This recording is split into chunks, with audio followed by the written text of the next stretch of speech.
That's a tale of two halves. As well as we played in the first half, we played without emotion and great effort in the second half, and we were able to escape with a 13-point win. But all of our players in the locker room and all the coaches and I all agreed that this is definitely not a clean win. We're not satisfied nor happy with our performance tonight. And very simply, we'll enjoy it till midnight because you have to enjoy wins.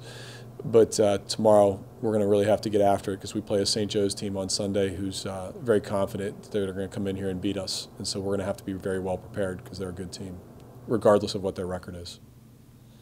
Is that second half letdown kind of the danger in having a big lead at the half that there could be we got this? We talked about that, and I really felt like we challenged the kids in the halftime in the locker room, and that's why I'm so literally bitterly disappointed at our effort in the second half, and that's from the bench and their lack of emotion to the players that we had on the floor. I mean, Devonair Workman doesn't have a single rebound. She's our leading rebounder. She doesn't have a single rebound in the entire game.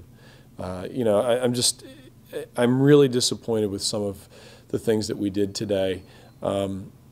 There's a lot of positives we can look at. I mean, we put 5 people in double figures. We had 5 people with 10 or more shot attempts, and Josie has a double-double. April has 9 assists, some other things like that. But we've got to defend at the three-point line better, and we've got to make free throws at a higher percentage. And if we don't do that, we won't be relevant in February. So maybe good to kind of get that test now versus. Well, I thought we were tested when we went to Dayton, and I thought even though we lost the game, and I don't believe in moral victories, I thought we really kind of passed the test. I thought we played exceptionally hard and played with grit and fire, and maybe that's because there's 3,000 people there screaming at you. We had that for a little bit of the first half tonight, but I don't know where it went. I've got to figure that out. I'm the head coach. It's my responsibility, and we've got to figure out how we can have fire for 40 minutes. And we didn't have that tonight. And that's from the players that didn't play to the kids that did play. Our effort was just not there as well as it should have been. What do you feel did work in that first half? You did hold them 12 shots in a row without going in, so something clearly was clicking, at least in the first half. Yeah, I mean, we were able to challenge every shot that they took. We challenged just about every shot that they took with high hands, and sometimes it's not falling for a team. And for them, it wasn't falling, and we were able to rebound the ball and go. And we scored a lot in transition. I don't know how many we had in the first half in transition, but we did a nice job there. And then, in the first half, we only shot. In the first half, we were also 5 for 10 from the three-point line. So when you're 5 for 10 from the three-point line, it's going to open up so much. They go under ball screens a lot, so we got a lot of wide open looks for our shooters. And Millie Gronish came in and was bombing, and that really benefits us also. But just, it's a situation where you want the second half to be identical to that. Realistically, it's probably not going to be, but you don't expect to lose the second half. And so that's why this doesn't feel clean. We lost the second half. Overall, how do you kind of assess the first games in conference? We should be 3-1. It's my fault that we lost to Rhode Island. I take full responsibility for that. I'm upset with myself and I'm still bothered by it, the way I managed the game. I don't put it on the kids in any sort of way. I'm happy with our performance of how we played at Dayton. I'm happy for a half here. And then obviously we played well against George Mason.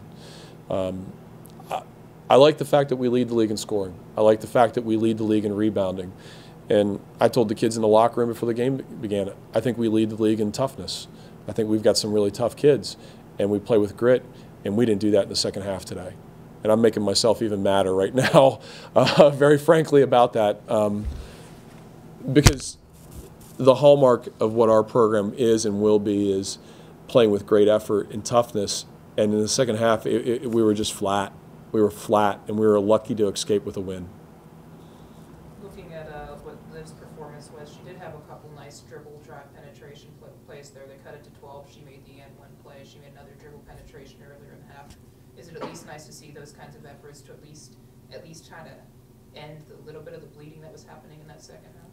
Yeah, you know, I mean, Liv goes 5 for 12 from the line, and really she should have been 6 for 12. The one official told me he missed the call. I mean, she got hit pretty hard on the one drive. I mean, Liv goes 3 for 3 from the free throw line, 5 for 12, should have been 6 for 12, 7 rebounds and 13 points, and most importantly, no turnovers in those 34 minutes. And I thought she also defended pretty well, especially off the dribble and penetration. I thought she defended well. She also played some 4 for us, and you know, that's not her natural position by any stretch, but when we went small, she plays the 4.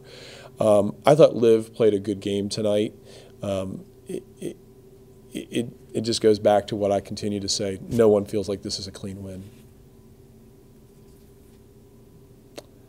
Thanks, everybody. Thank you. I appreciate it. Thanks for coming, Karen.